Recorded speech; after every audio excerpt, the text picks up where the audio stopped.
ओम शांति। आज हम आपको सुनाने जा रहे हैं ओडिशा के भुवनेश्वर की रहने वाली श्रद्धा का अनुभव। श्रद्धा बचपन से ही बहुत धार्मिक प्रवृत्ति की थी। उनके घर में शुरू से ही उन्होंने पूजा पाठ, जप तप, हवन कीर्तन होते देखा, इसलिए वो भी भगवान के प्रति बहुत श्रद्धा भाव रखती थी। श्रद्धा बताती हैं कि जब वो 3 साल की थी तब से ही उनके पिताजी उन्हें हर रोज मंदिर लेकर जाया करते थे। मंदिर में हमेशा भजन कीर्तन मंत्र जाप होता ही रहता था। श्रद्धा बहुत ध्यान से बैठकर वो सब देखा और सुना करती थी। तभी एक दिन उनके पिताजी ने उनसे पूछा, क्या तुम्हें ये मंत्र जाप अच्छा लगता है? अगर तुम्हें ये पसंद है तो मैं तुम्हारे लिए भी तुलसी की एक माला ले आऊँगा। मैंने झट से हाँ कर दी और यहाँ से मेरे आध्यात्म के मार्ग पर चलने की प्रक्रिया शुरू हुई। पिताजी मेरे लिए बहुत सी धार्मिक पुस्तकें ले आए और तुलसी की माला भी आ गई। मुझे धार्मिक पुस्तकें पढ़ना बहुत अच्छा लगने लगा। सिर्फ पूजा पाठ ही नहीं, मैंने योग करना भी शुरू कर दिया। इतनी कम उम्र से ही मैं घंटों ध्यान में बैठी रहती थी। एक दिन पिताजी मेरे लिए बहुत बड़ी श्री राम जी की मूर्ति ले आए, जिसे देखकर पता नहीं मुझे ऐसा क्या हुआ, मैं सब कुछ भूल सी गई। अब तो हर वक्त बस श्री राम की ही याद दिल में रहती, मुख से बस राम नाम ही निकलता रहता। रोज सुबह जल्दी उठकर श्री राम जी की पूजा करती, फूल चढ़ाती, चंदन घिसती, माला जपती। ये सब करना मुझे बहुत अच्छा लगता था।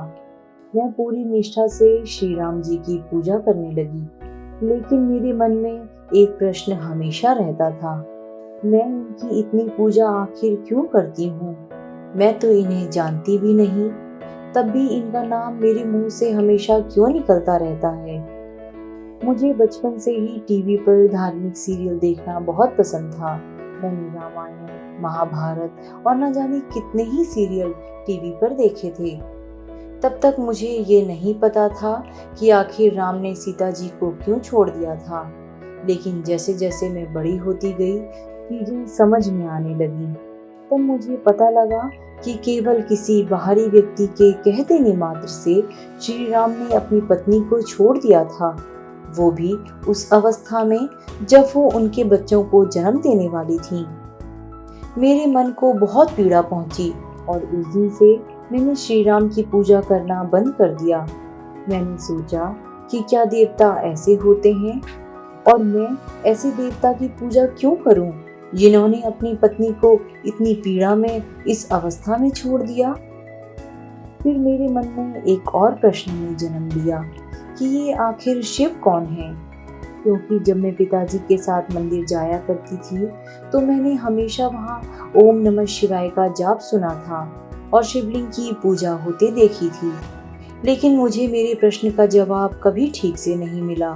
मेरे अंदर प्रश्नों का भूचाल चलता ही रहा और इस तरह धीरे धीरे मैं बड़ी होती गई। बहुत बार अकेले में घंटों सोचा करती कि भगवान आखिर है कौन, वो रहते कहाँ हैं, और मंदिर में सभी भगवान की अलग अलग प्रतिमा है, इतने भगवान भला कैसे हो सकते हैं?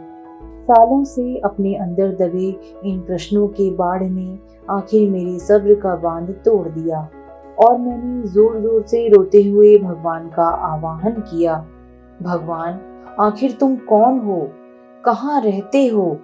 मैंने बचपन से तुम्हारी इतनी भक्ति की, जब किए तब किए, तुमने कभी मेरे मन को शांति क्यों नहीं दी? अगर आप हो तो मेरे सामने आओ, मुझसे बात करो, मेरे प्रश्नों के उत्तर दो। पर कुछ नहीं हुआ, कोई जवाब नहीं मिला।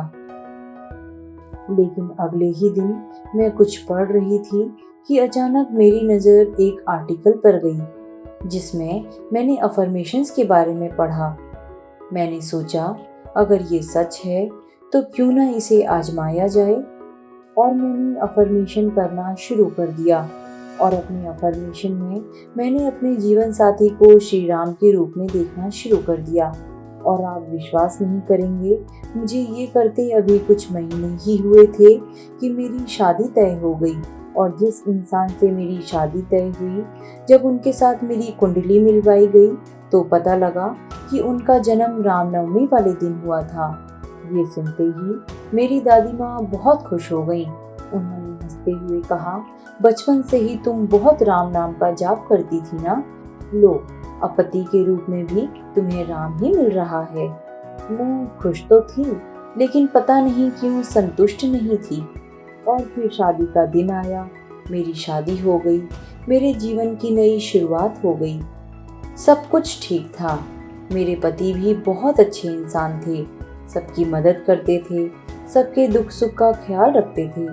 लेकिन पता नहीं क्यों हमारे विचार आपस में बहुत टकराते थे। हम दोनों ही एक दूसरे के साथ खुश नहीं थे। मैं किसी भी तरह अपने परिवार में और अपने जीवन में शांति चाहती थी कि अचानक एक दिन मैंने बीके शिवानी का एक शो देखा जो मुझे अच्छा लगा। वो बता रही थी कि कैसे हम परिवार में सुख ला सकते हैं, किसी से निस्वार्थ प्रेम कैसे किया जा सकता है। और उसके बाद एक के बाद एक मैंने उनके सभी शो YouTube पर देख डाले। रोज की तरह मैं शिवानी बहन का शो देख रही थी। वो बता रही थी कि कैसे मनुष्य से देवता बना जाता है। शायद वही दिन था कि मुझे परमात्मा की टचिंग महसूस हुई और इसी पल से मैंने ज्ञान में प्रवेश किया। बचपन से मेरे अंदर दबे प्रश्नों का उत्तर धीरे धीरे मुझे मिलने लगा। सिस्टर शिवानी ने कहा, नर ऐसी करनी करे कि नर से नारायण बन जाए, नारी ऐसी करनी करे कि लक्ष्मी बन जाए। इसके बाद मैंने 7 डे का कोर्स किया। तब मुझे समझ आया कि परमात्मा या भगवान कौन है और हमारे जीवन का उद्देश्य क्या है। हमें तो देवता बनना है जो सिर्फ और सिर्फ देने वाला होता है।